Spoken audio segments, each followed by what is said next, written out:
Et voilà, nous arrivons en début d'année 2019 et il est temps de dresser un bilan de cette année cinéma 2018. Une année cinéma que je trouvais un peu en demi-teinte. Une année cinéma qui a divisé, que beaucoup voient comme mitigée et que certains même voient comme décevante et inutile. Et à ces personnes-là, j'ai envie de dire une simple chose, le cinéma est décevant.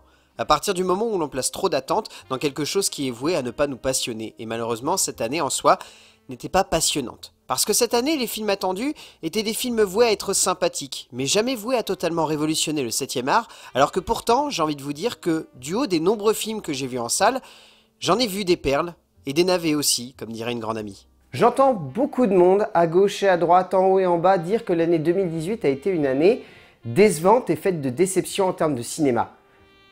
Et honnêtement, ça me rend triste. Triste parce qu'il y a eu des grands films en cette année, des grands films, mais dans de petites salles. Et c'est en cela que je pense le cinéma de 2018 a été pour moi une confirmation qui commence à se faire ressentir depuis maintenant 2 petites années. Une confirmation simple mais évidente, le grand cinéma se trouve dans les petites salles. Un grand cinéma qui emporte totalement mon cœur et qui se confirme comme faisant partie d'une vision du 7e art qui peut sembler auto-centrée sur ce qui marche, sur ce qui cartonne, mais qui prend enfin sens à mes yeux. J'aime les petites salles. Et je les aime pour la simple et bonne raison que cette année, comme l'année dernière, elles m'ont fait découvrir de grands films. Des films qui sont dans mon top, d'autres qui resteront simplement dans ma mémoire, mais tout simplement des films que j'ai envie de vous pousser à regarder. Et de cela, je veux que vous reteniez un message, un seul, qui vous sera nécessaire à la bonne compréhension de ce que je vais dire par la suite de la semaine.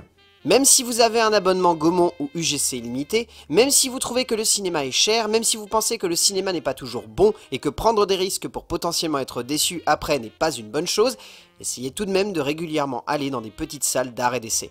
Car même si cela est une prise de risque qui ne paye pas toujours, vous serez au moins 3 fois sur 4 surpris par ce que vous verrez. Et dans le pire des cas, vous aurez vu une manière différente de faire du cinéma. Mais au moins, vous sentirez que le cinéma a réussi à vous transcender, à vous apporter de la nouveauté et surtout, à vous emmener sur un territoire inconnu. C'était le message que je voulais que vous gardiez en tête alors que nous allons commencer les tops que je vais faire avec de nombreux invités où nous allons brasser un petit peu plus en détail tous les films qui ont été marquants pour l'année 2018. Sur ce, je vous retrouve demain pour commencer tout cela et pour décortiquer en détail quels sont les films à garder en tête de l'année cinéma 2018.